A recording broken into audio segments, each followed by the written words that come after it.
أعوذ بالله من الشيطان الرجيم. بسم الله الرحمن الرحيم.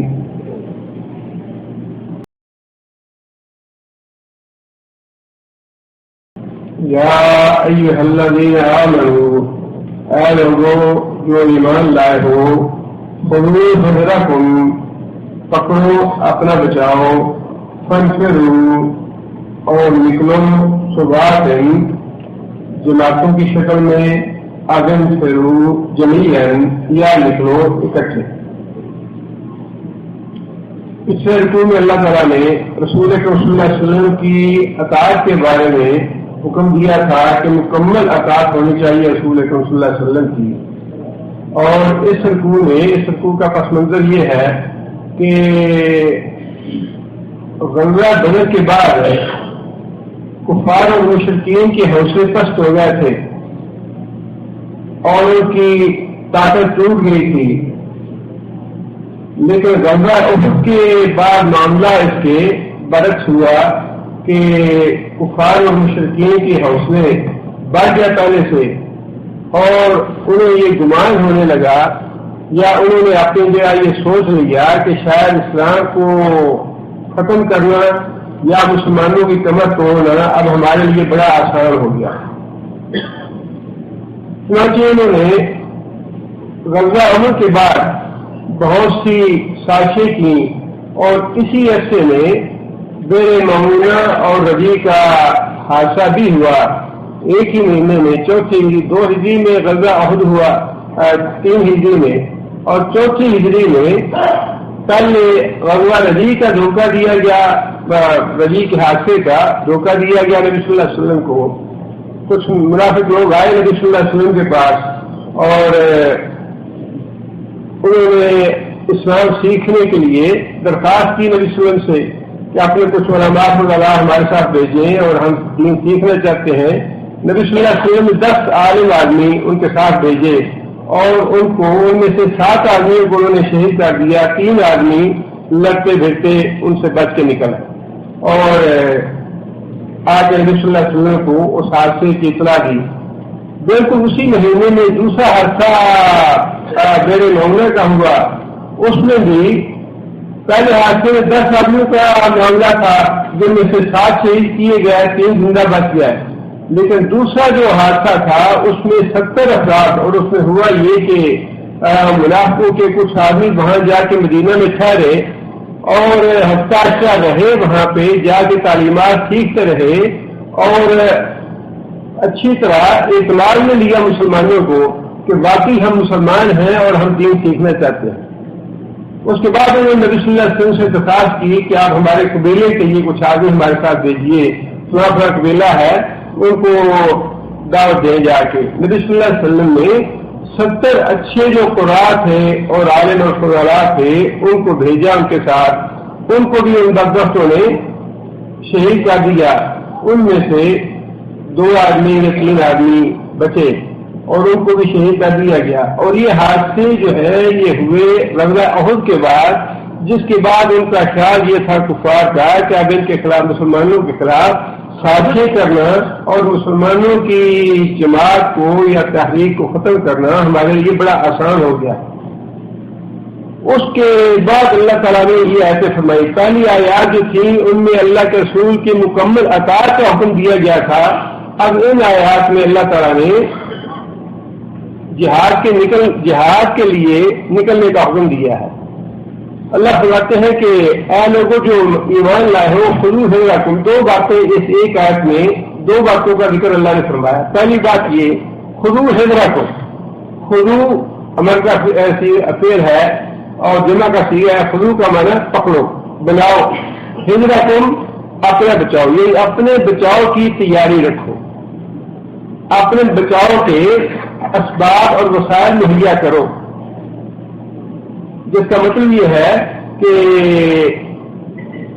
اسباب اور وسائل اختیار کرنا اور تدابیر اختیار کرنا، اس کا خود اسلام نے حکم دیا ہے، اور نبی صلی اللہ علیہ وسلم نے بھی یہی بات ارشاد فرمائی۔ ایک آدمی آ کے پوچھا، یا رسول اللہ، کیا میں اللہ پہ توکل کرتے ہوئے اپنی اونٹنی کو چھوڑ دوں کہ اللہ اس کی حفاظت کرے گا؟ اور یہ گم نہیں ہوگی. نبی صلی اللہ علیہ وسلم نے فرمایا کہ پہلے اس کے پاؤں باندھو پھر اللہ پہ توکل کرو. اللہ پہ توکل کرنے کا مطلب یہ نہیں کہ انسان تدبیر اختیار نہ کرے. لہذا تدبیر اختیار کرنے کا حکم اللہ نے پہلے دے دیا کہ اپنے اسلحے، اپنے ہتھیار، اپنے گھوڑے اور اپنی ٹیکنالوجی تیار رکھو کافروں اور مشرکوں کے مقابلے کے لیے. اور اللہ تعالیٰ نے دوسری جگہ پہ یہی بات ارشاد فرمائی ہے وَأَعِدُّوا لَهُم مَّا اسْتَطَعْتُمْ، کہ جتنے بھی تمہارے اندر طاقت ہے. قرآن مجید میں یا اسلام میں یا اللہ اور اللہ کے رسول نے ان چیزوں پہ توکل کا حکم نہیں دیا کہ ان پہ توکل کرو یہی تمہارے کام آنے والی چیزیں ہیں. توکل کا حکم نہیں ہے بلکہ تدبیر اور وسائل اور اسباب اختیار کرنے کا حکم ہے. مَا اسْتَطَعْتُمْ، جتنی بھی تمہاری طاقت ہے. یہ جو تصور ہے نا کہ جب تک برابر نہیں ہوگا معاملہ، جب تک جنگ نہیں کرنی چاہیے، جہاد نہیں کرنا چاہیے، یہ شیطانی سوچ ہے. اللہ نے فرمایا مستطاع تم تدبیر اختیار کرو، وسائل اور اسلحہ اور اسباب مہیا کرو، لیکن مستطاع تم جتنی بھی تمہاری طاقت ہے. اس کے بعد جب موقع آتا ہے یا جب ضرورت پیش آتی ہے تو پھر اللہ کا نام لے کے جہاد کرو کافروں اور مشرکوں سے. جو تمہاری کسر ہے یا خامی ہے، کمزوری ہے، اللہ پوری کر دے گا. مستطاع تم جتنی تمہاری استطاعت ہے، قوت ہے، طاقت ہے، اتنی تیاری کرو. اس کے بعد یہ فرمایا کہ فنفروا، تیاری کرنے کے بعد دوسرا حکم یہ ہے فنفروا کہ نکلو اللہ کا نام لے کے. گھر بیٹھے کام نہیں ہوگا، جانے تو دینی پڑے گی، آنکھوں میں آنکھیں ڈالنی پڑیں گی، قتل ہوں گے بھی اور قتل کریں گے بھی، تب معاملہ بنے گا. فرمایا کہ فنفروا، نکلو. صبح کا واحد ہے اس کا ایک جماعت یا چھوٹی ہی جماعت یا چھوٹا لشکر. اللہ فرماتے ہیں کہ فاتم الگ الگ جماعتوں میں نکلو یا پھر بہت بڑے لشکر کی صورت میں نکلو. جیسی بھی صورتحال ہو اللہ کے راہ میں جہاد کرنے کے لیے نکلو. گھروں سے نکلو گے نہیں تو کفار اور مشرکین تمہارے ساتھ پہ چڑھ جائیں گے. اور یہی صورتحال تھی غزوہ احد کے بعد. غزوہ احد کے بعد کفار اور مشرکین یہ چاہتے تھے. اور اس کے بعد اگلا غزوہ ہوا غزوہ احزاب، اس میں تو یہی نیت لے کے آئے تھے کہ پورے عرب کے جتنے بھی مشرک اور کافر قبائل ہیں، جتنے بھی سارے مشرک تھے، حتیٰ کہ بنو قریظہ جن کا جو حلیف تھا مسلمانوں کا، اس کو بھی غداری پر تیار کر لیا. اور ریاض کے راستے کو جا کے کافر اور مشرکوں نے کہا کہ پورے عالم عرب کا لشکر ہم چڑھا کے گئے ہیں محمد صلی اللہ علیہ وسلم پہ، ہم ان کا ملیا میٹ کر دیں گے، نام نشان مٹا دیں گے. اگر مسلمان نہیں نکلیں گے، مسلمان جہاد نہیں کریں گے تو کافروں کی نیت یا کافروں کے ارادے یہی ہے کہ مسلمانوں کا نام و نشان مٹا دیا جائے. اس لیے اللہ تعالیٰ نے فرمایا کہ تیاری کر لو جتنی تمہارے اندر طاقت ہے، تیاری کرو. اور اس کے بعد اللہ کا نام لے کے نکلو. جیسی بھی صورت حال ہو، خواہ الگ الگ جماعتوں کی صورت میں یا بڑے لشکر کی صورت میں. آگے پھر اللہ تعالیٰ نے وَإِنَّ مِنْكُمْ، کیونکہ غزوہ احزاب میں ایک تو غلطی مسلمانوں سے بھی ہوئی. رسول اکرم صلی اللہ علیہ وسلم نے پہاڑ کے اوپر جن تین اندازوں کو کھڑا کیا تھا ان سے غلطی بھی ہوئی، لیکن اس سے بھی پہلے منافقوں کا ایک ٹولہ تھا جو کفار کے لشکر کے سامنے آنے کے بعد مسلمانوں سے الگ ہوا، اور مطلوب یہ تھا کہ مسلمانوں کے حوصلے پست کیے جائیں.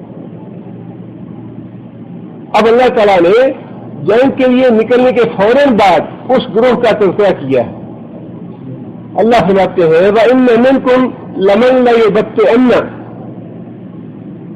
یبطئن کا معنی ہے تاخیر کرنا، رک جانا.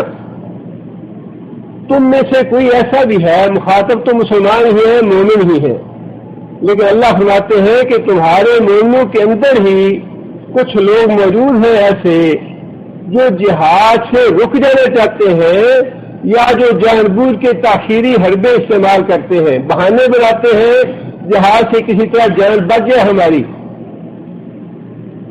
آگے اللہ فرماتے ہیں فَإِنْ أَصَابَتْكُمْ مُصِيبَةٌ، اب ان کی دو حالتیں ہیں.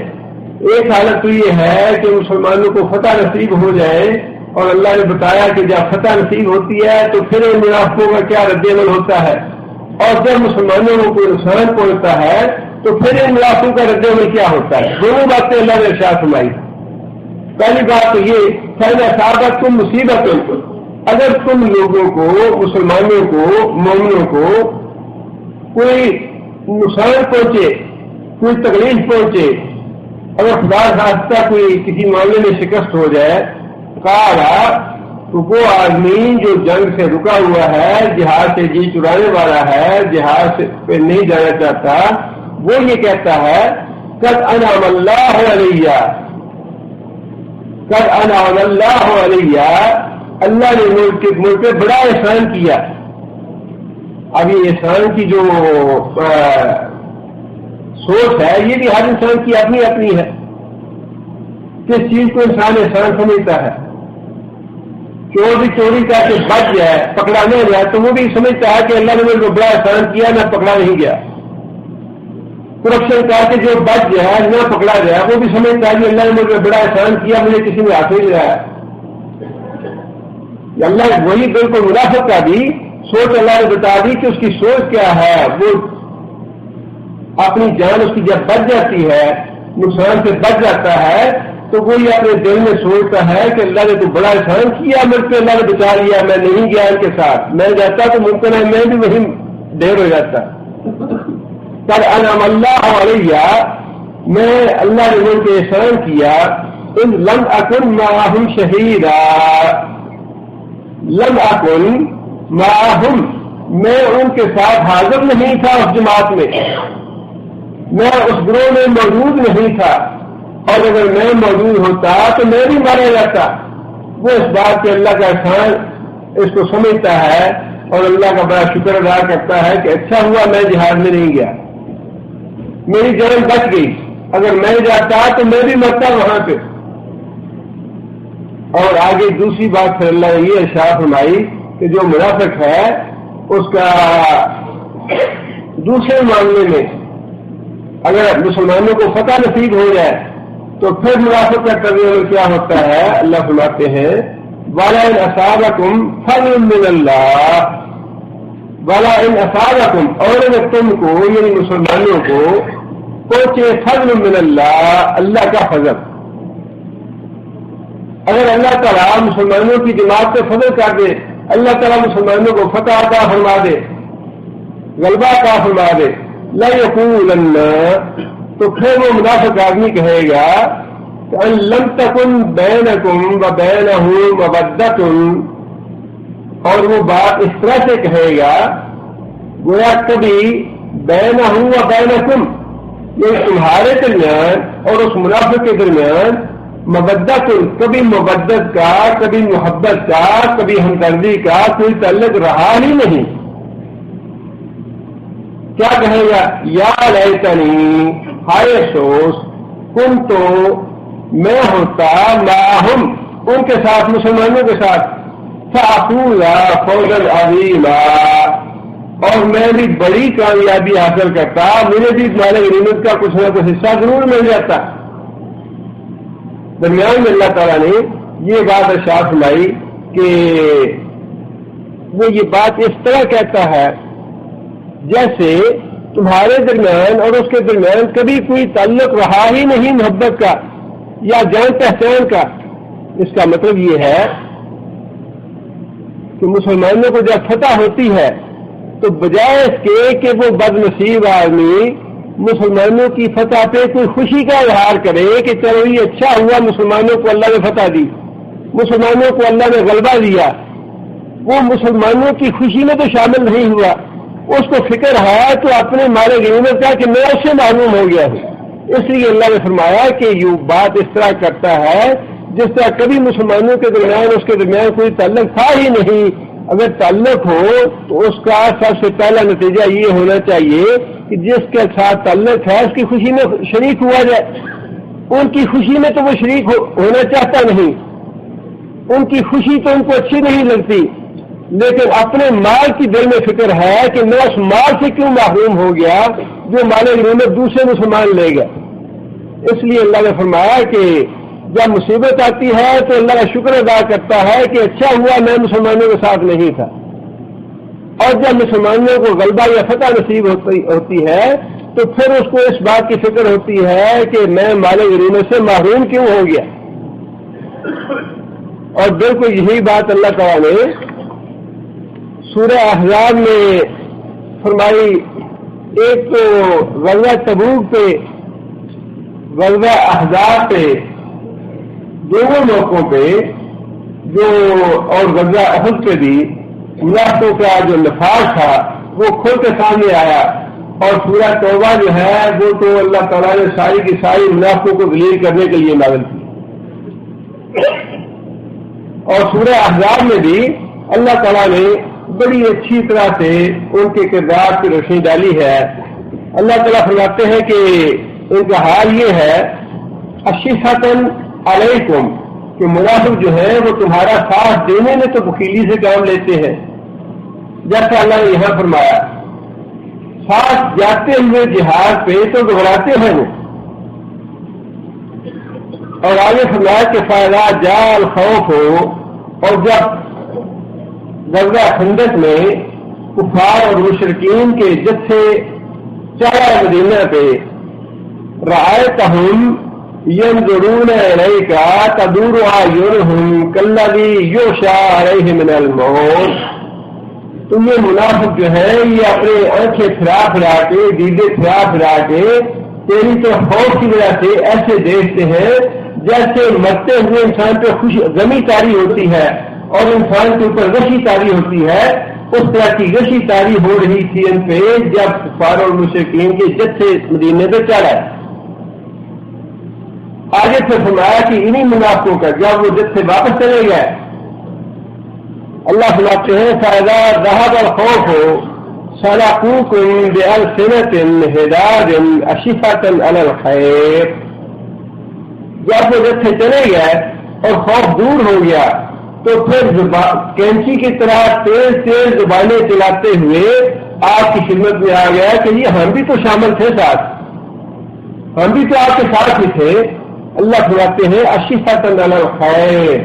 یہ وہ بدنصیب ہیں، یہ وہ منافق لوگ ہیں جو آپ کا ساتھ دینے میں تو بخیل ہیں لیکن مال غنیمت حاصل کرنے میں بڑے حریص اور لالچی ہیں کہ مال غنیمت کا تو کچھ حصہ ہمیں مل ہی جائے.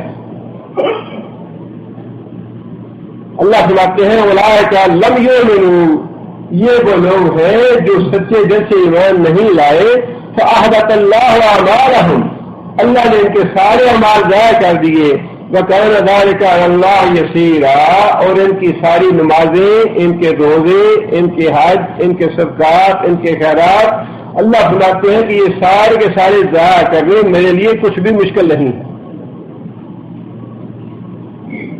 یہ جہاد جو ہے یہ ایک تسوٹی ہے انسان کے لیے، مومن آدمی کے لیے یا مسلمان کے لیے، یہ پتہ چل جائے کہ کون آدمی واقعی سچا اللہ پہ ایمان لایا ہے اور کون اپنے ایمان میں جھوٹا ہے. آگے پھر اللہ تعالیٰ نے یہ بات ارشاد فرمائی فَلْيُقَاتِلْ فِي سَبِيلِ اللَّهِ الَّذِينَ يَشْرُونَ الْحَيَاةَ الدُّنْيَا بِالْآخِرَةِ. فَلْيُقَاتِلْ، چاہیے کہ مومن لوگ لڑائی کرے فی سبیل اللہ، اللہ کی راہ میں. یشترون الحیات الدنیا بالآخرہ، جنہوں نے اپنی دنیا کی زندگی آخرت کے بدلے میں بیچ ڈالی اللہ کے آگے. یہ دنیا کی زندگی جو ہے اللہ فرماتے ہیں کہ مومن وہ ہیں جہاد کرنے والے جنہوں نے اپنی یہ دنیا کی زندگی کو اپنا نہیں سمجھا ہوا بلکہ اللہ کے آگے بیچ دی ہے کہ یا اللہ یہ تیرے یہاں ہے، تیرے پاس، یہ ہماری نہیں ہے، تو ہماری اس زندگی کا مالک ہے، جو تو ہمیں حکم دے گا ہم ویسا ہی کریں گے. اور اللہ تعالیٰ نے سورہ توبہ میں یہی بات مسلمانوں کے لیے اور دوسرے الفاظ میں بڑی وضاحت کے ساتھ ارشاد فرمائی ہے ان اللہ اشتری من المؤمنین انفسہم، یہاں تو یہ فرمایا کہ ان کی پوری زندگی اللہ نے خرید لی ہے. یہاں اللہ نے یہ بات ارشاد فرمائی ان اللہ اشتری من المؤمنین انفسہم، اللہ تعالیٰ نے مومنوں سے ان کی جانیں خرید رکھی ہیں. اب اس جان کا مالک انسان خود نہیں ہے، مومن خود اس جان کا مالک نہیں ہے، اب اس کا مالک اللہ ہو گیا. اور اللہ نے ان کے مال بھی خرید رکھے ہیں. یہ اپنے مالوں کے بھی مالک نہیں ہے. کافر جو ہے وہ اپنی جان کا، اپنے مال کا، اپنی ہر چیز کا خود مالک ہے. لیکن مومنوں کے بارے میں اللہ نے یہ بات ارشاد فرمائی کہ مومن جو ہیں ان کی جانیں بھی اللہ نے خرید رکھی ہیں، ان کے مال بھی اللہ نے خرید رکھے ہیں. بِأَنَّ لَهُمُ الْجَنَّةَ، اس لیے کہ یہ ان کا جان اور مال اللہ نے خرید کے ان کو دینا کیا ہے. یہ بالکل وہی بات ہے جب بیعت عقبہ ثانی میں یہ ہے جہاد کا راستہ ہے واقعی بڑا کٹھن.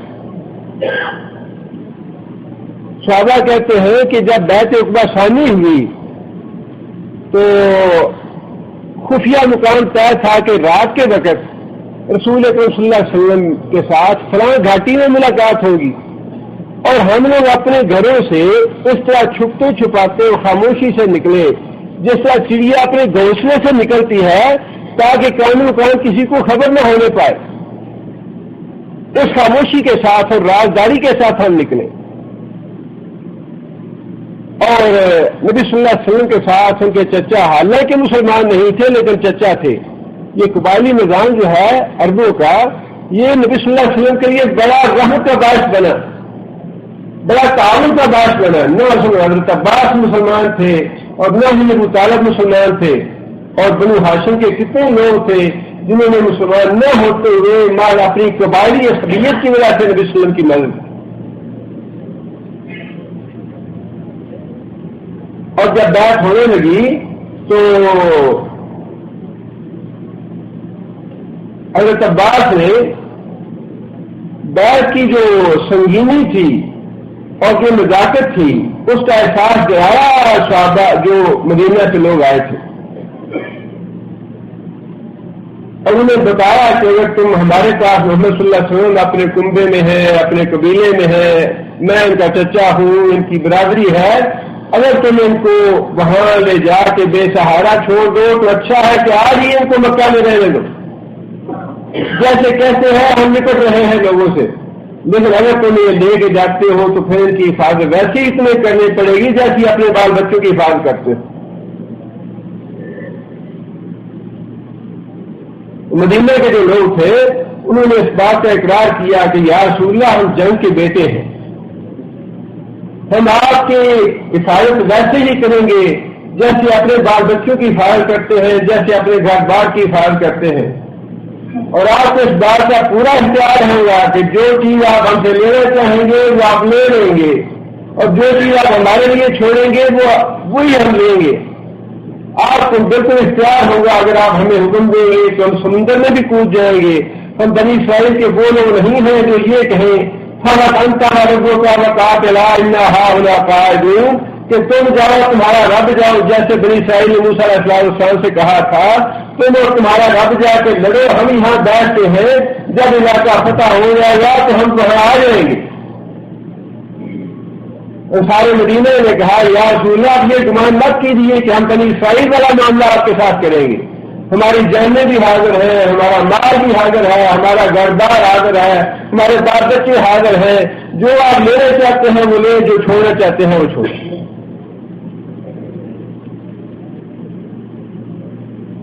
جب نبی صلی اللہ علیہ وسلم نے بیعت کرنے لگے تو انصار میں سے ایک آدمی کہنے لگا کہ یا رسول اللہ ہم آپ کے ہاتھ میں بیعت تو کرتے ہیں ان ساری باتوں پہ جن کا ہم نے اظہار کیا ہے، ہم آپ کی حفاظت کریں گے، ہمارے مال آپ کے نشاور ہوں گے، ہماری جانیں نشاور ہے، ہماری آل اولاد نشاور ہے، لیکن اس کے بدلے میں ہمیں کیا ملے گا؟ ہم آپ کی بیعت کرتے ہیں، ہم آپ کی حفاظت کرتے ہیں، لیکن اس کے بدلے میں ہمیں کیا ملے گا؟ رسول اللہ صلی اللہ علیہ وسلم فرمایا کہ اس کے بدلے میں تمہارے ساتھ جنت کا وعدہ ہے، جنت ملے گی تمہیں.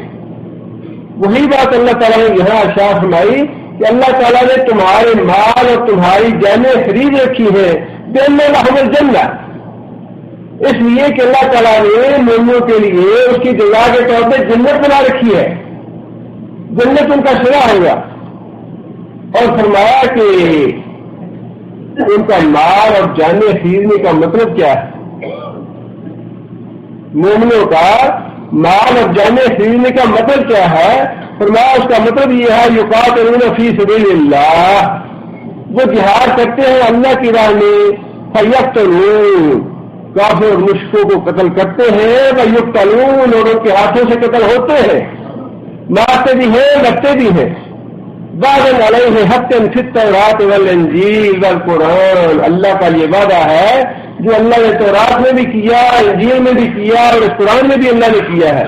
ومن اوفی بعہدہ من اللہ، اور جو بھی آدمی اپنے اس وعدے کو اللہ کے ساتھ پورا کرے گا، فاستبشروا ببیعکم الذی بایعتم بہ، جو بیعت تم نے کی ہے، جو فروخت تم نے کی ہے، خرید و فروخت کی ہے، جو سودا تم نے کیا ہے اللہ کے ساتھ، اس پہ تم خوش ہو جاؤ، وذالک ھو الفوز العظیم، اور یہی سب سے بڑی کامیابی ہے۔ یہاں بھی اللہ تعالیٰ نے وہی بات ارشاد فرمائی کہ اللہ تعالیٰ نے یشرون الحیات الدنیا بالآخرہ، مومن وہ لوگ ہیں جنہوں نے اپنی یہ دنیا کی زندگی جو ہے اللہ کے آگے بیچ رکھی ہے۔ اور آگے پھر وہی بات ارشاد فرمائی کہ دنیا کی زندگی یا اپنا جان اور مال اللہ کے ہاں بیچنے کا کیا مفہوم ہے، کیا مطلب ہے؟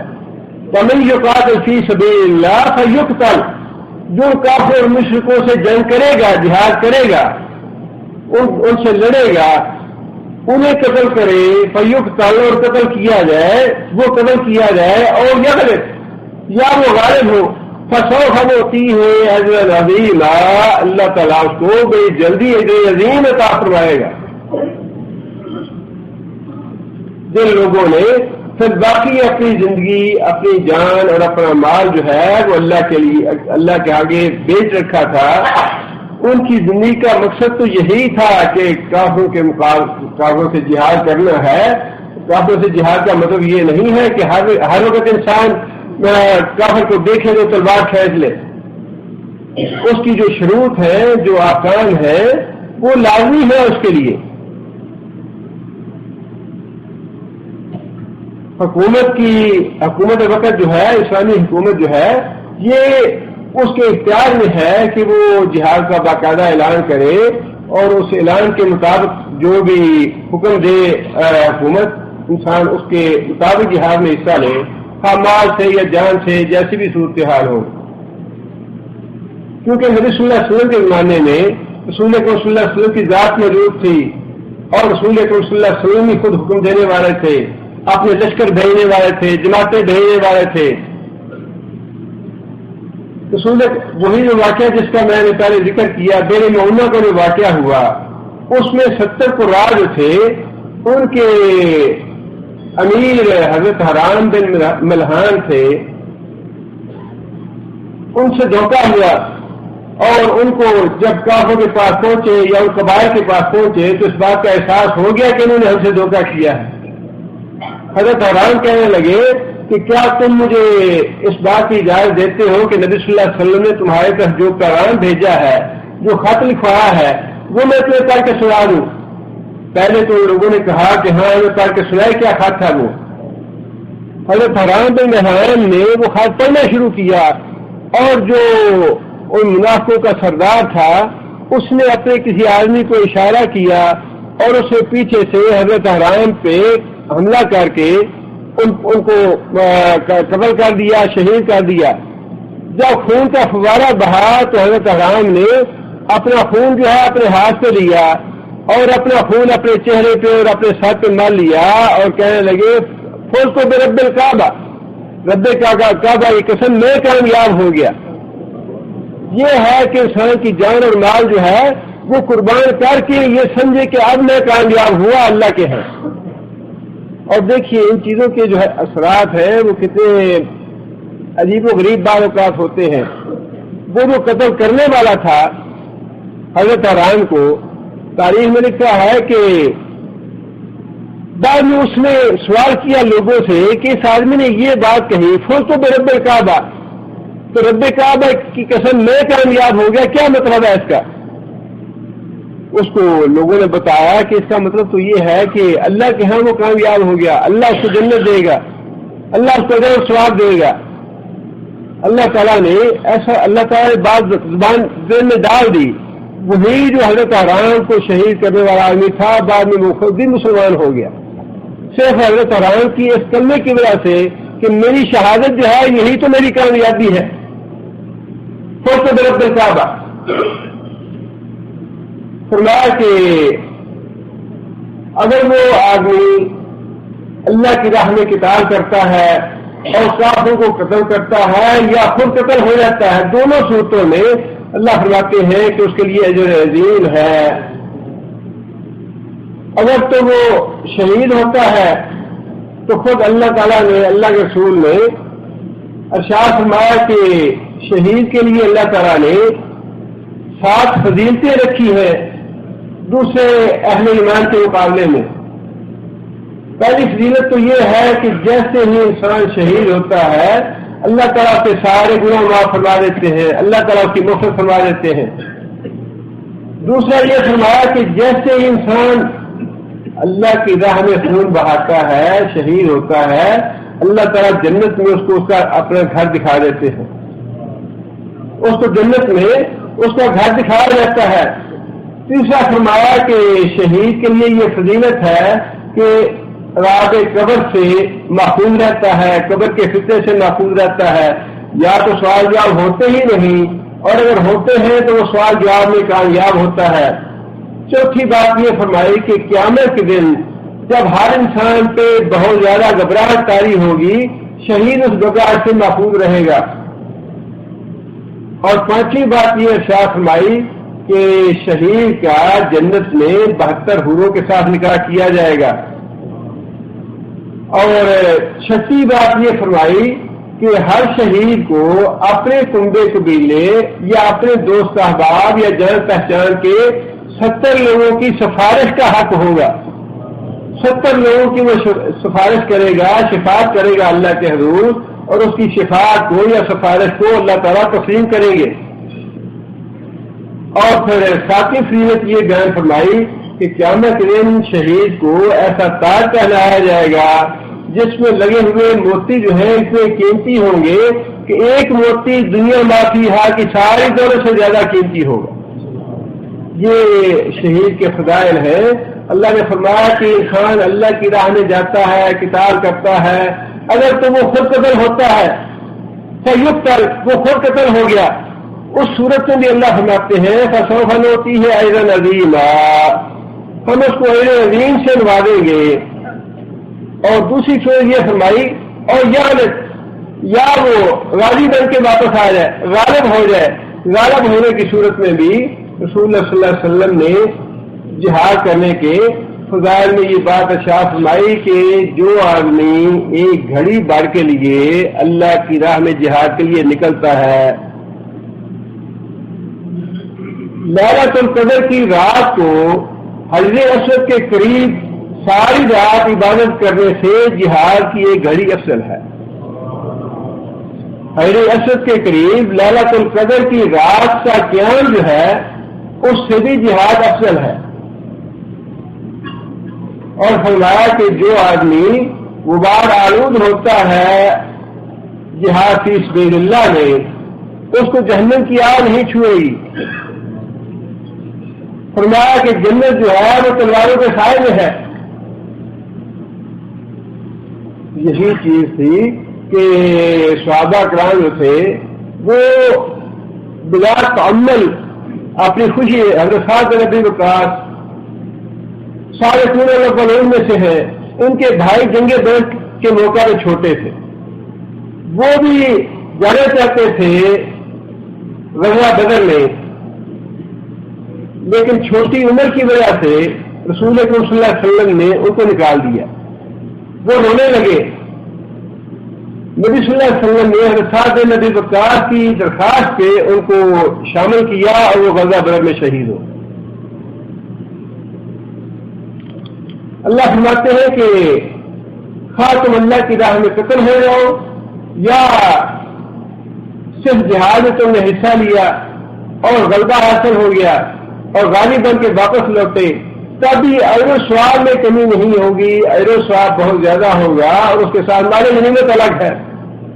دونوں صورتوں میں مسلمان کے لیے کامیابی ہی کامیابی ہے، شہید ہو تب بھی کامیاب اور اگر غازی بن کے لوٹ آئے تب بھی کامیاب۔ آگے سے اللہ فرماتے ہیں کہ وَمَا لَكُمْ لَا تُقَاتِلُونَ فِي سَبِيلِ اللَّهِ۔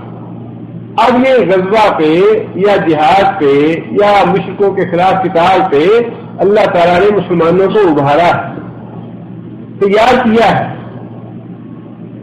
وَمَا لَكُمْ، اور کیا ہے عذر تمہارے پاس، کیا ہے سبب تمہارے لیے، کیا وجہ ہے تمہارے پاس لا تقاتلون فی سبیل اللہ کہ تم لوگ اللہ کی راہ میں قتال نہیں کرتے، تم لوگ اللہ کی راہ میں جہاد کیوں نہیں کرتے؟ بل مستضعفین من الرجال والنساء والولدان الذین یقولون ربنا اخرجنا من هذه القرية الظالم اهلها۔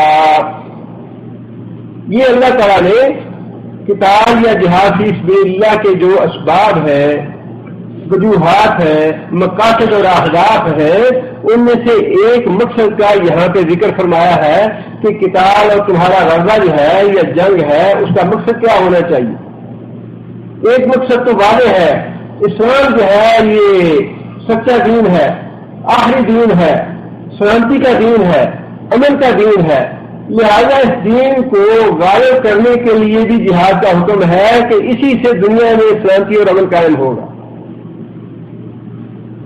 اور یہ تاریخ کی گواہی موجود ہے کہ جب تک دنیا کی زمان اقتدار مسلمانوں کے ہاتھ میں تھی یہ جنگیں نہیں ہوئی، خوریزی نہیں ہوئی، قتل و غارت نہیں ہوئی، امن و سلامتی قائم رہا۔ اور جب سے یہ زمان اقتدار یہود و نصارہ کے ہاتھ میں آئی ہے مسلسل جنگیں ہو رہی ہیں، قتل و غارت ہو رہی ہے، خوریزی ہو رہی ہے۔ یہ چیز اس بات کی گواہ ہے کہ اسلام جو ہے یہ امن و سلامتی کا مذہب ہے، اور چونکہ سچا مذہب ہے، امن و سلامتی کا مذہب ہے، لہذا یہ حکم ہے کہ اس کو غالب کرنے کے لیے جدوجہد کرو، اور اگر اس کو غالب کرنے کے لیے جہاد کی ضرورت پیش آئے تو جہاد بھی کرو، دعوت کے ساتھ بھی اس کو غالب کرو، اور اگر تمہاری اس دعوت کے راستے میں کافر اور مشرک روڑے ٹکائیں، دین کو پھیلانے سے تمہیں روکیں، تمہارے لیے مشکلات کھڑی کریں، تو پھر اس دین کو غلبہ عطا کرنے کے لیے، اس کو غالب کرنے کے لیے تمہیں جہاد کرنا چاہیے۔ قاتلوا فی سبیل اللہ، اللہ کی راہ میں قتال کرو حتیٰ کہ فتنے باقی نہ رہے۔ فتنے سے مراد یہ نہیں ہے کہ کافر اور مشرکوں کو قتل کر دیا جائے، بلکہ فتنے سے مراد یہ ہے کہ دین کو، اسلام کو غالب کرنے میں جو رکاوٹیں کافر پیش کر رہے ہیں یا جو رکاوٹیں لا رہے پیدا کر رہے ہیں ان رکاوٹوں کو دور کر دیا جائے۔ جب وہ رکاوٹیں دور ختم ہو رہے تو پھر قتال یا جہاد ختم کر دیا جائے، جس کا مطلب یہ ہے کہ جہاد کا پہلا جو ہدف ہے یا پہلا مقصد ہے وہ تو ہے دین کو غالب کرنا، اسلام کو غالب کرنا، اور وہ اس لیے اللہ حکم دیتے ہیں کہ اسلام امن اور سلامتی کا دین ہے۔ دوسرا مقصد یہ ہے، دوسرا ہدف یہ ہے کہ پوری دنیا میں جہاں کہیں بھی مسلمانوں پہ ظلم ہو رہا ہو ان مسلمانوں کو ظلم سے بچانے کے لیے سب سے پہلے جو قریبی مسلمان ہیں ان پہ واجب ہے کہ وہ مسلمانوں کی مدد کریں، ان کے بس میں نہ ہو تو پھر اس سے آگے جو دوسرے ہیں مسلمان، پھر اس سے آگے، پھر اس سے آگے، پھر اس سے آگے، قریب تک کے مسلمان جو ہیں ان پہ ذمہ داری وجود زیادہ ہے کہ جو مظلوم مسلمان ہیں جہاں کہیں بھی دنیا میں ظلم ہو رہا ہے ان کو بچانے کے لیے جہاد کرے۔ یہی بات اللہ نے یہ فرمائی۔ اس وقت کے حساب سے جو اللہ تعالیٰ کا اشارہ ہے وہ تو مکہ کی بستی کی طرف ہے، مکہ کے لوگوں کی طرف ہے جن پہ کافر لوگ ظلم کر رہے تھے۔ جو بھی آدمی سامنے آتا اور اسلام لانے کے بعد اپنے دین پہ عمل کرنے کے لیے مکہ کو چھوڑنا چاہتا، وہ چھوڑنے کے اس بات کے لیے بھی تیار نہیں تھے، وہ چھوڑنے کے مکہ کو. خود حضرت زینب رضی اللہ تعالیٰ رسول اللہ صلی اللہ علیہ وسلم کی بیٹی جو ہے وہ جب نکلی ہجرت کے لیے اور کافروں کو پتا چلا تو انہوں نے تعاقب کیا، راستے میں روک لیا، بعد میں میرا مارنے کی کوشش کی، جس کے نتیجے میں حضرت زینب رضی اللہ تعالیٰ گر گئی اور حضرت زینب کا حمل ضائع ہو گیا. رسول اللہ صلی اللہ علیہ وسلم کو بڑا اس سے دکھ اور رنج پہنچا اور فرمایا کہ میری پیاری بیٹی میری وجہ سے تکلیف اور دکھ دی گئی. حضرت ام سلمہ رضی اللہ تعالیٰ ہجرت کے لیے نکلی اپنے شوہر ابو سلمہ کے ساتھ، ایک بچہ تھا، گھوڑے پہ اونٹنی پہ ام سلمہ بیٹھی ہوئی تھی. جب کافروں کو پتا چلا کہ ابو سلمہ اور ام سلمہ ہجرت کر کے مدینہ جا رہے ہیں تو آ کے انہوں نے روک لیا دونوں کو. ام سلمہ کے خاندان والے کہنے لگے، ان کے میکے کے لوگ، کہ ابو سلمہ اس ام سلمہ پہ تمہارا کوئی حق نہیں ہے، ہم اس کو تمہارے ساتھ جانے نہیں دیں گے، اس کو تو ہم اپنے ساتھ واپس لے کے جاتے ہیں، تم جدھر مرضی ہے جاؤ. ابو سلمہ کو الگ کر دیا اور ام سلمہ کو الگ کر دیا. اب بچہ ام سلمہ کے پاس تھا، جو ابو سلمہ کے خاندان والے تھے وہ آ گیا ام سلمہ کے پاس کہ اگر انہیں تمہارا خاندان تمہیں لے کے جا رہا ہے تو ہم اپنا بچہ تمہارے ساتھ نہیں جانے دیں گے، یہ بچہ جو ہے یہ ہمارے خاندان کا ہے. ابو سلمہ کے خاندان والے بچے کو اٹھا کے لے گئے اور ام سلمہ کو ان کا اپنا خاندان لے گیا اور ابو سلمہ سے کہنے لگے کہ تم جہاں جانا چاہتے ہو تو چلے جاؤ. اب ام سلمہ جو ہے وہ بھی بیچاری غم سے نڈھال، بچہ چھوٹا تھا وہ اپنے رنج اور دکھ میں، اور ابو سلمہ جو تھے وہ اپنے دکھ اور رنج میں چلے گئے مدینہ. ام سلمہ کو واپس لے گئے. پھر بڑے عرصے کے بعد ام سلمہ بڑی رنجیدہ اور بڑی غمزدہ تھی اور ان کے خاندان والوں جب دیکھا تو خاندان والوں میں سے ہی کچھ جو رقیق القلب اور رحم دل لوگ تھے انہوں نے آمادہ کیا باقی خاندان کے لوگوں کو ان کو بھیج دیا جائے. لیکن مسئلہ تو یہی تھا کہ انہیں یہ بات بھی گوارا نہیں تھی کہ مسلمان مکہ چھوڑ کے کہیں امن کی جگہ پہ چلے جائیں یا ان کو امن کی جگہ کہیں میسر آ جائے. حبشہ میں ہجرت کر کے گئے تو کافی کافروں نے پیچھے اپنا وفد بھیج دیا کہ مسلمانوں کو واپس لایا جائے. اور جو مسلمان یہاں تھے جو بیچارے غلام تھے ان کا تو کوئی پوچھنے والا نہیں تھا. حضرت سمیہ حضرت یاسر کی بیوی تھی، ابو جہل کا دست نے نیزہ مار کے ان کو شہید کر دیا اور یاسر جو تھے ان کو بھی ابو جہل نے شہید کیا. عمار جو تھے ان پہ ظلم کرتے اور ان کو ظلم سے بچانے والا کوئی نہیں تھا. نبی صلی اللہ علیہ وسلم کا گزر ہوا اور کفار حضرت عمار کو پانی میں غوطے دے رہے تھے اور اتنے بے بس تھے خود نبی صلی اللہ علیہ وسلم کہ نبی صلی اللہ علیہ وسلم بچا نہیں سکے، کافروں کو روک نہیں سکے، آپ نہیں روک سکے نبی صلی اللہ علیہ وسلم کا. بس اتنی بات ارشاد ہماری فصل یا یاسر، یاسر صبر کرنا، ان موعدکم الجنہ، جنت کا وعدہ ہے تمہارے ساتھ، لیکن میں ابھی کچھ نہیں کر سکتا، میں تمہاری مدد نہیں کر سکتا، تمہیں اللہ صبر دے، صبر سے کام لینا، میں جنت کا تم سے وعدہ کرتا ہوں. یہ معاملات تو تھے ان لوگوں کے جو بیچارے غلام تھے جن کا کوئی پوچھنے والا نہیں تھا. اور یہ معاملہ ایسا ہے ایمان اور کفر کا کہ حضرت عثمان رضی اللہ تعالیٰ عنہ جیسے کنبہ قبیلہ رکھنے والے اور باوقار اور عزت کے ساتھ رہنے والے، ان کو اتنی تکلیف اور رنج دیا گیا کہ صحابی کہتے ہیں کہ اگر میں یہ کہوں کہ عثمان کو جتنا ظلم عثمان پہ کیا گیا اگر وہ پہاڑ اپنی جگہ سے ٹال گیا تو یہ بھی غلط بات نہیں ہوگی، اتنا ظلم کیا گیا عثمان پہ. اور حضرت عمر جب ایمان لائے تو حضرت عمر پہ چل پڑے دشمن. حضرت عمر کہتے ہیں کہ انہوں نے مجھے مارا، میں نے انہیں مارا، اور پھر بھی مجھے چھوڑنے کے لیے تیار نہیں تھے. 8 دن بعد وہ ہمارا حلیف تھا، جب کافر اور مشرک مارنے کے لیے آ رہے تھے مجھے تو آپ بن وائل نے کہا کہ کہاں جا رہے ہو؟ کہتے ہیں عمر اسلام لے آیا، عمر بے دین ہو گیا، ہم اس کی خبر لینے جا رہے ہیں۔ آپ بن وائل چونکہ ہمارا حریف تھا اس لیے اس نے دو دیا ان کو کہ ٹھیک ہے کیا ہوا، عمر مسلمان علیہ طاقت تھا وہ، تو کہنے لگا کہ جاؤ جاؤ عثمان عمر جو ہے اس کو میں ہاتھ نہیں لگانے دوں گا، وہ میرا حلیف ہے۔ یہ تھا معاملہ کہ مکے میں جو لوگ بیچارے اسلام لا رہے تھے، اللہ فرماتے ہیں کہ وہ بیچارے مستضعفین ہیں، دبائے گئے ہیں، من الرجال والنساء، ان میں مرد بھی ہیں اور عورتیں بھی ہیں جن سے ظلم ہو رہا ہے،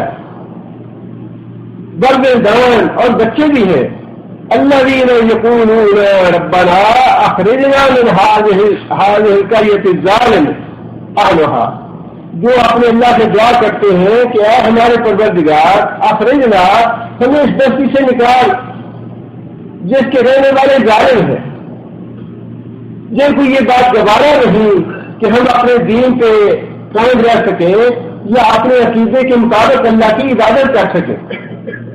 اس سے بڑی بات اور کیا ہوگی کہ حضرت ابوبکر صدیق رضی اللہ تعالیٰ عنہ جیسا آدمی بھی مجبور ہو گیا ہجرت کرنے پہ، ہجرت حبشہ کے لیے گھر سے نکل پڑے۔ راستے میں کہا نے پوچھا مجھ سے کہ ابوبکر کہاں جا رہے ہو؟ ابوبکر کہنے لگے کہ تم لوگ ہمیں ہمارے عقیدے کے مطابق اپنے اللہ کی بندگی نہیں کرنے دیتے، میں چھوڑ کے حبشہ جا رہا ہوں۔ اس کے دل میں اللہ نے رحم ڈالا تو کہنے لگا کہ تم جیسا آدمی تو نیک آدمی ہو، شریف آدمی ہو، مہمانداری کرتے ہو، یتیموں بیواؤں کے ساتھ ہاتھ رکھتے ہو، تم جیسا آدمی تو بستی سے جانا نہیں چاہیے، رو کے لے آیا۔ لیکن بات تو یہ ہے کہ کافر مشرکوں کو یہ بات بھی گوایا نہیں کہ مسلمان کہیں چین اور امن کے ساتھ اپنی زندگی بسر کر سکے یا اپنے عقیدے کے مطابق اپنے اللہ کی عبادت کر سکے۔ فرمایا کہ کیا وجہ ہے، کیا عذر ہے تمہارے پاس کہ وہ لوگ جو دبائے گئے ہیں، جن پہ ظلم کیا جا رہا ہے اور جو دعائیں مانگ رہے ہیں کہ یا اللہ ہمیں اس بستی سے نکال دے جس بستی کے رہنے والے ظالم ہیں، بدل لنا من لدنک ولیہ، اور اپنے پاس سے ہمارے لیے کوئی مددگار پیدا فرما دے، کوئی حامی پیدا فرما دے، کوئی دوست پیدا فرما دے جس کا دل ہمارے لیے نرم ہو جائے، جو ہماری مدد کرے اور ہمیں اس بستی سے نکالے۔ بدل لنا من لدنک نصیرا، اور اپنی طرف سے ہمارے لیے کوئی مددگار پیدا فرما۔ اس آیت میں دو باتیں ہیں، ایک بات تو یہ ہے کہ دنیا میں جہاں کہیں بھی اس نظام سے یا یہ جو اللہ تعالیٰ کے احکام ہے، کوئی بھی جو فرداسی مومن آدمی ہے اپنے آپ کو الگ تھلگ رکھ نہیں سکتا جو کچھ دنیا میں ہو رہا ہے۔ دنیا میں جو کچھ بھی حالات پیش آ رہے ہیں، اگر فرداسی ایک آدمی مومن ہے تو یہ ممکن نہیں کہ وہ دنیا کے حالات سے اپنے آپ کو الگ کر لے، اور ہماری ظلم ہوتا ہے تو ہوتا رہے، یہ تو ان کا اندرونی معاملہ ہے، مرتے ہیں تو مرتے رہے، ہم کیا کریں، ہمارا معاوضہ ہے، ہمارا یہ ہے، ہمارا وہ ہے۔ یہ جو ہے وہ اس بات کو اللہ نے فرمایا کہ کیا وجہ ہے، کیا عذر ہے تمہارے پاس کہ لوگ ان سے مدد مانگتے ہیں کہ ہم پہ ظلم ہو رہا ہے، پھر تم ان کی مدد کیوں نہیں کرتے۔ ایک بات تو یہ کہ جو جہاد کے مقاصد ہیں، جیسے کہ میں نے پہلے گزارش کی کہ کافروں کو مشرکوں کو قتل کرنے یہ جہاد کا مقصد نہیں ہے، یہ جو دہشت گردی کے ہوتے ہیں خود کش حملے وغیرہ یا اس طرح کے معاملات جن میں معصوم اور جنگ سے غیر متعلقہ لوگ مارے جاتے ہیں، یہ درست نہیں۔ جنگ میں ان لوگوں سے انتقام لینا چاہیے جو جنگ میں حصہ لینے والے ہیں۔ رسول اکرم صلی اللہ علیہ وسلم نے یہاں تک یہ بات ارشاد فرمائی کہ غزوہ میں ایک عورت جو ہے وہ ماری گئی تو رسول اکرم صلی اللہ علیہ وسلم نے اس پہ بھی مواخذہ فرمایا کہ یہ عورت تو جنگ میں حصہ نہیں لے رہی تھی، اس کو کیوں قتل کیا گیا؟ معصوم لوگوں کو، بے گناہ لوگوں کو، بوڑھے لوگوں کو، مریض لوگوں کو، جو لوگ جنگ میں حصہ نہیں لے رہے انہیں قتل کرنے کی اجازت نہیں دی شریعت ہے۔ واضح طور پر یہ فرمایا کہ جس کے رہنے والے ظالم ہیں، جو ظلم کر رہے ہیں مسلمانوں کے دین کی وجہ سے، ان سے جنگ کرنی ہے، ان سے مسلمانوں کو بچانا ہے۔ پہلا مقصد ہے غلبہ دین کا، تاکہ دنیا میں امن و سلامتی قائم ہو، اسلام امن و سلامتی کا مذہب ہے. ایک ایک جان کی انسان کو جو قیمت رکھتا ہے اور بچانا چاہتا ہے اس کو. اور دوسرا مقصد یہ ہے کہ ظلم کو روکے. اسلام جو ہے وہ ظلم کو روکنا چاہتا ہے. جہاں کہیں بھی ظلم ہو رہا ہے مسلمانوں پہ ان کو بچانے کے لیے اللہ نے جہاد کا حکم دیا ہے. دوسری بات یہ ہے اسی آیت میں وہ یہ ہے کہ جہاں کہیں ظلم ہو رہا ہے جہاں پہ دوسرے مسلمانوں کا یہ تو حق بنتا ہے ان پہ یہ ذمہ داری عائد ہوتی ہے ان پہ یہ فرض عائد ہوتا ہے کہ وہ اپنے مسلمانوں کی مدد کریں ان کو بچانے کے لیے. لیکن دوسری بات یہ ہے کہ جن پہ ظلم ہو رہا ہے ان کا طرز عمل کیا ہونا چاہیے. ان کا طرز عمل یہ ہونا چاہیے کہ مسلسل اپنے اللہ سے دعائیں کرتے رہے. دعا جو ہے یہ بہت بڑا ہتھیار ہے مسلمان کا. رسول اللہ صلی اللہ علیہ وسلم نے ایک بات تو یہ خیال فرمائی ہے کہ لا يرد القضاء الا الدعاء کہ دعا جو ہے یہ تقدیر کو بدل دیتی ہے. دوسری بات یہ خیال فرمائی کہ دعا جو ہے یہ جو مصیبتیں ہم پہ نازل ہو چکی ہیں ان کے لیے بھی اور جو ہونے والی ہے ان کے لیے بھی نفع بخش ہے. جو مصیبتیں یا جو تکلیفیں یا جو دکھ ہمارے اوپر آ چکا اس کو دور کرنے کے لیے بھی دعا نفع بخش ہے. اس کو بھی فائدہ دینے والی ہے. اور جو مصیبت یا تکلیف اور رنج ہمارے اوپر ابھی نہیں آیا اس کو بھی ٹالتی ہے. اور تیسری بات نبی صلی اللہ علیہ وسلم نے دعا کے بارے میں یہ ارشاد فرمائی کہ جس آدمی پہ اللہ رحمت کرنا چاہتا ہے جس آدمی پہ اللہ رحمت کرنا چاہتا ہے اللہ تعالیٰ اس کو دعا کی توفیق دے دیتا ہے. دعا اور رحمت جو ہے یہ اس طرح آپس میں جڑی ہوئی ہے. جو آدمی اللہ سے دعا نہیں کرتا اس کا مطلب یہ ہے وہ اللہ کی رحمت سے محروم ہے.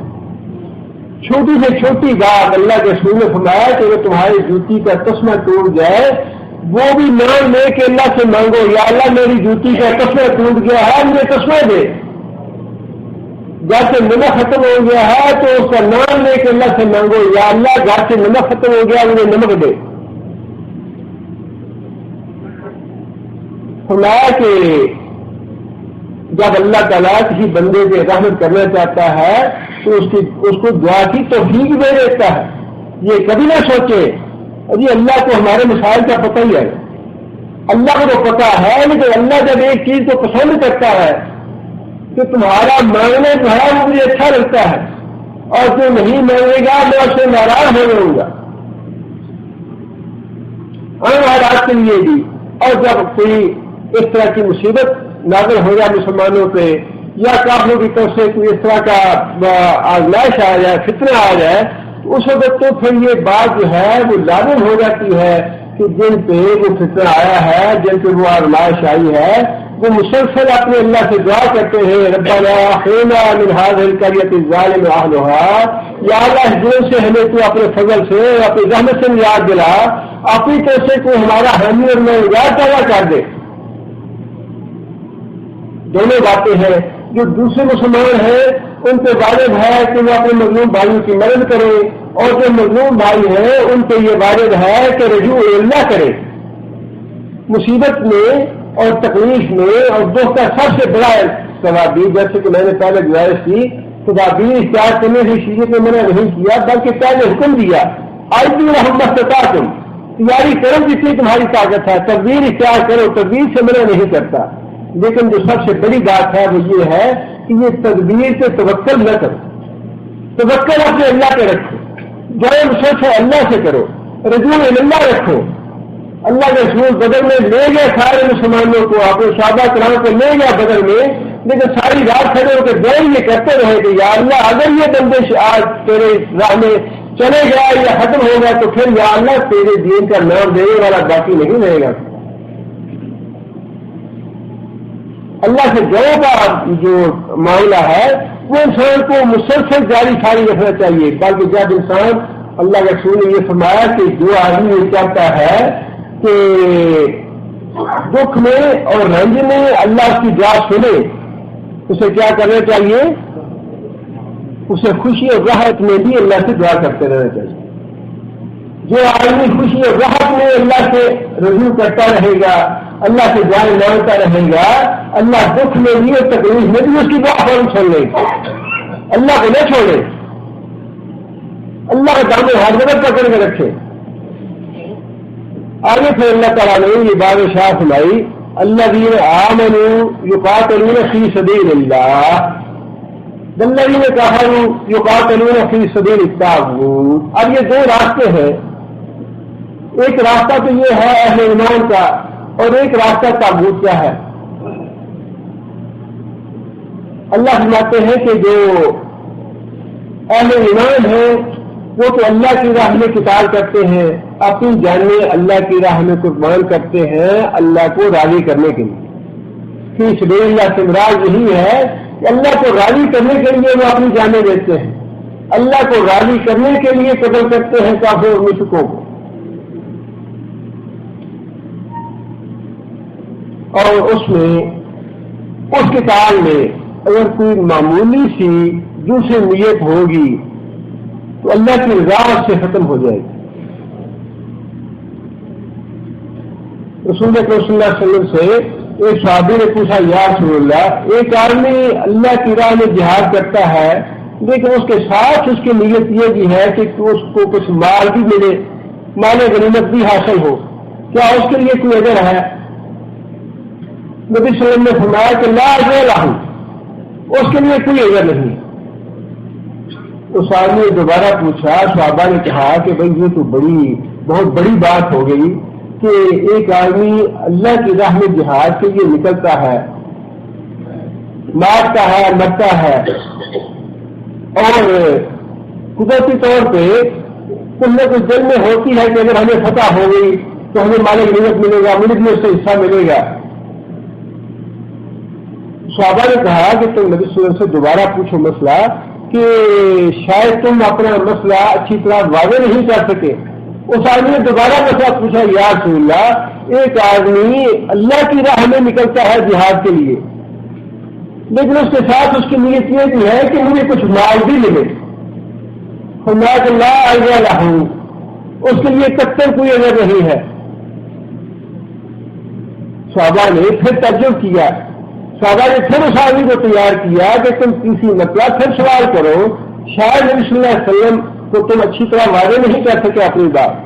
اس آدمی نے پھر مسئلہ پوچھا، نبی صلی اللہ علیہ وسلم نے پھر یہی بات ارشاد فرمائی کہ جو آدمی اللہ کی راہ میں جہاد کرتا ہے اگر معمولی سی بھی اس کی نیت کوئی دوسری ہے، مال حاصل کرنے کی، شہرت حاصل کرنے کی، یا اقتدار حاصل کرنے کی، یا عزت حاصل کرنے کی، یا کچھ اور میڈل لینے کی، یا کوئی اور نیت ہے، فرمایا لا اجر لہ، اس کے لیے کتنے کوئی اجر نہیں۔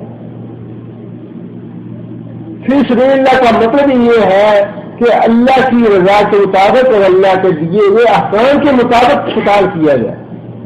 قتال کے لیے یہ معاملہ مسلمانوں کا جو ہے یہ کافر مشرکوں والا جیسا نہیں ہے کہ جو مرضی کرتے رہے، جتنے مرضی بندے مار دیں، جتنے مرضی خون ریزی کریں، جتنا مرضی قتل و غارت کریں، ایسے نہیں ہے، بلکہ اسلام نے باقاعدہ قواعد و ضوابط دیے ہیں کہ جنگ کرنی ہے کیسے کرنی ہے، اس کے آداب کیا ہے، کسے مارنا ہے کس کو نہیں مارنا۔ ان احکام کے مطابق اگر قتال ہوگا، ان احکام کے مطابق جہاد ہوگا تو فی سبیل اللہ ہوگا، اگر ان احکام کے مطابق نہیں ہوگا تو فی سبیل اللہ نہیں ہوگا۔ زمین کے لیے اگر کرنا اپنے ملک کے دفاع وہ بالکل ٹھیک ہے، اگر خدا نخواستہ کوئی ملک پہ قبضہ ہو گیا اس قبضے کو چھڑانے کے لیے وہ بالکل ٹھیک ہے، لیکن دوسرے کی زمین پہ قبضہ کرنا، اس کے لیے جہاد کرنا، یہ جہاد نہیں ہے۔ جہاد خالص اللہ کی رضا کے لیے، اللہ کے دین کے لیے کرنا، اور اس کو اللہ نے فرمایا کہ جو ایمان والے ہیں وہ تو قتال کرتے ہیں اللہ کو راضی کرنے کے لیے، والذین کفروا، اور وہ لوگ جنہوں نے کفر کیا، یقاتلون فی سبیل الطاغوت، طاغوت کی راہ میں قتال کرتے ہیں، طاغوت کے لیے جنگ کرتے ہیں۔ طاغوت کے لیے کیا معنی رکھتا ہے؟ طاغوت کے لیے جنگ کرتے ہیں۔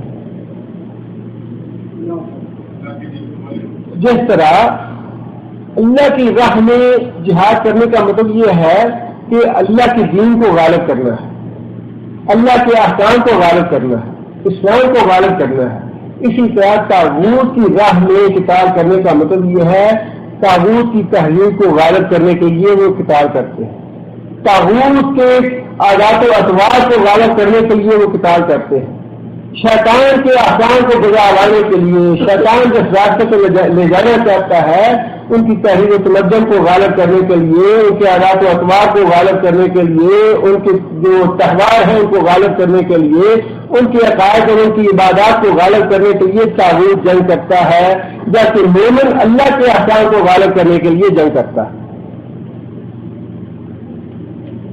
اور آگے اللہ بلاتے ہیں کہ فقاتلوا اولیاء الشیطان، پہلے طاغوت کا لفظ ہے، یہاں شیطان کا لفظ ہے، مفہوم ایک ہی ہے۔ فقاتلوا، اللہ تعالیٰ اہل ایمان کو حکم دے رہے ہیں قتال کرو، جنگ کرو، اولیاء الشیطان، شیطان کے اولیاء سے۔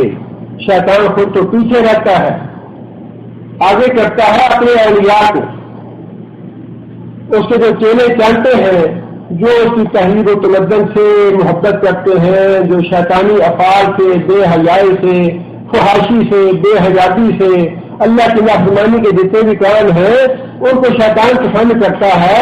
اللہ نے فرمایا کہ شیطان کے چیلوں سے لڑو، شیطان سے لڑو نہیں فرمایا، شیطان تو نظر نہیں آتا، شیطان کے چیلے ہمیں نظر آتے ہیں، پتہ چلتا ہے کہ کون کون شیطان ہے، اور وہ کفار اور مشرکین بھی ہیں، اور مسلمانوں کے اندر بھی شیطان کے چیلے اور چلتے ہیں، وہ شیطان کی تحریر کو غالب کرنا چاہتے ہیں، جو شیطان کے پیچھے چلنے والے ہیں۔ اللہ فرماتے ہیں کہ قتال کرو شیطان کے چیلے چلتوں سے، ان میں قید شیطان کان ضعیفا، اور یہ بات یاد رکھو کہ شیطان کی چال جو ہے یہ بڑی کمزور ہے۔ جو لوگ شیطان کے لیے لڑائی کرتے ہیں ان کا ساتھ کون دے گا؟ شیطان۔ جو شیطان کے لیے قتال کرتے ہیں ان کا ساتھ کون دے گا؟ شیطان۔ اور جو اللہ کے لیے قتال کرتے ہیں ان کا ساتھ کون دے گا؟ اللہ ساتھ دے گا۔ اللہ تعالیٰ کو اپنے بارے میں یہ کہنے کی ضرورت نہیں ہے۔ دوسری جگہ کہ اللہ نے فرمائی یہ بات ان میں قیدی متین، کہ میری جو چال ہے وہ بڑی طاقتور ہے، بڑی قوی ہے میری چال، ان میں قیدی متین، میں بڑا قوت والا، بڑا طاقت والا، بڑی قدرت والا ہوں، جو چاہوں کر سکتا ہوں۔ لیکن شیطان کے بارے میں فرمایا ان میں قید شیطان کان ضعیفا، شیطان کی چال بڑی کمزور ہے۔ اور شیطان کی چال یہی ہے کہ غزوہ بدر پہ سراقہ بن مالک کی صورت بن کے آیا کافروں کے پاس، اور کافروں میں اس بات پہ اختلاف تھا کہ جنگ کی جائے یا نہ کی جائے، اور سب سے بڑا جو طاغوت تھا ابو جہل، اس نے سارے لشکر کو جنگ کرنے تھے، آمادہ کیا سارے جنگ کو جنگ کرنے تھے، اور جو سراقہ بن مالک کی شکل میں شیطان بن کے آیا تھا، اس نے آ کے اور بھی ان کو تغیر دلائی جنگ کی، لا غالب لکم انی جاعل لکم، لڑائی لڑو مسلمانوں سے، قتال کرو مسلمانوں کے ساتھ، اور تمہارے اوپر کوئی غالب نہیں آئے گا، میں تمہارا ساتھی ہوں، انی جاعل لکم۔ لیکن اللہ نے فرمایا کہ شیطان نے چار تو چلی گئے کہ میں ان کو بڑھا دوں مسلمانوں کے ساتھ، اور اتنے بڑے بڑے کافر آئے ہوئے ہیں، سردار سارے آئے ہوئے ہیں، اتنے اسلحہ لے کے آئے ہیں، اور مسلمانوں کی نہتی جماعت ہے چھوٹی سی، انہیں تو کچا کھا رہے ہیں۔ یہ شیطان تو چاہتا تھا بڑھانا، ان کو ٹکرانا چاہتا تھا شیطان، اس لیے آ کے ابھارا انہیں، لا غالب لکم، تمہارے اوپر آ کے غالب آ سکتا ہے، وہ جو 313 ہے ان کی کوئی حیثیت نہیں ہے، نہتے ہیں سارے کے سارے، اور تمہاری اتنی بڑی تعداد ہے، تمہیں غالب ہو اور میں بھی تمہارے ساتھ ہوں۔ اور پھر جب اللہ تعالیٰ نے جنگ کا پنسا پلٹا اور فرشتوں کو اللہ تعالیٰ نے نازل فرمایا، اور شیطان نے دیکھا فرشتوں کو نازل ہوتے ہوئے، تو پھر کیا کہا اس نے؟ انی ارا ما لا ترون، انی ارا ما لا ترون، جو کچھ میں دیکھ رہا ہوں وہ تم نہیں دیکھ رہے، یہ کیا تماشا ہونے والا ہے، میں تو جا رہا ہوں، انی اخاف اللہ، میں تو اللہ سے بڑا ڈرنے والا ہوں، بڑا پرہیزگار اور بڑا متقی بن گیا۔ جب دیکھا کہ فرشتے آ رہے ہیں دوسری طرف تو فوراً ہی بھاگ گیا. کافر نے کہا شراکا کہاں جاتے ہو؟ کہنے لگا کہ لیے خاف اللہ، میں نے وہ چیز دیکھ لی جو تم نے نہیں دیکھی. فرشتے نازل ہو رہے ہیں اور تمہاری ہڈی پسلی ہے کرنے نہیں ہے انہوں نے. میں اللہ سے ڈرتا ہوں، خود بھاگ گیا. اللہ نے فرمایا کہ شیطان کی چال جو ہے بڑی ضعیف اور بڑی کمزور ہے، لیکن مسئلہ تو یہی ہے کہ مسلمانوں کا ایمان تو ہو اللہ پہ، اللہ کی قوت پہ، اللہ کی قدرت پہ، اللہ کے اختیار پہ ایمان تو ہو جیسا ہونا چاہیے. اس لیے اللہ تعالی نے فرمایا کہ کافر جو ہے وہ شیطان یا طاغوت کی راہ میں لڑتے ہیں، ان کی مدد کرنے والا شیطان اور طاغوت ہے، اور مسلمان اللہ کے لیے لڑنے والے ہیں، اللہ کی راہ میں لڑنے والے ہیں. لہذا ان کی مدد کرنے والا میں ہوں. میری جو چال ہے، میری تدبیر بڑی طاقت والی ہے، شیطان کی چال بڑی کمزور ہے. اور یہ احکام اللہ تعالیٰ نے غزوہ احد کے بعد دیے مسلمانوں کو کہ جہاد کے بغیر یہ کام ہونے والا نہیں ہے. جہاد کے بغیر کام ہونے والا نہیں، اور جہاد سے گزر کے ہی رسول اللہ صلی اللہ علیہ وسلم نے دین کو اور اسلام کو غالب کیا. نبی صلی اللہ علیہ وسلم کی ساری حیات طیبہ اور صحابہ کرام کی بھی شاید کوئی دن ایسا نہیں گزرا جب نبی صلی اللہ علیہ وسلم نے کہیں نہ کہیں کوئی اپنا لشکر نہیں بھیجا، یا کوئی افراد نہیں بھیجے، یا خود لشکر لے کے نہیں نکلے. اور جب مسلمان جہاد سے چوری دل چرانے لگے تو پھر وہی اللہ کے رسول نے تو یہ بات ارشاد فرمائی کہ دین جو ہے وہ قیامت تک قائم رہے گا. قیامت تک قائم رہے گا. کیوں قائم رہے گا؟ کیسے قائم رہے گا؟ اللہ کے رسول نے فرمایا یہ کہ دین قیامت تک قائم رہے گا، اور یہ اس لیے قائم رہے گا کہ مسلمانوں میں سے ایک جماعت جو ہے وہ مسلسل جہاد کرتی رہے گی. جہاد اسلام کی بقا جہاد کے ساتھ ہے. اسلام کی بقا جو ہے جہاد کے ساتھ ہے. اور دونوں چیزیں جب انسان دعوت جو ہے وہ بھی اسلام کی بقا کے لیے ضروری ہے، دعوت کا کام بھی کرتے رہنا چاہیے، لیکن جب موقع آ جائے تو پھر جہاد سے بے جی نہیں کرانا چاہیے. جہاد جو ہے یہ بھی اسلام کی بقا کا ضامن ہے، اسی کے ساتھ اسلام کی بقا ہے. اللہ تعالیٰ ہمیں عمل کی توفیق عطا فرمائے. سبحان ربک رب العزت عما یصفون.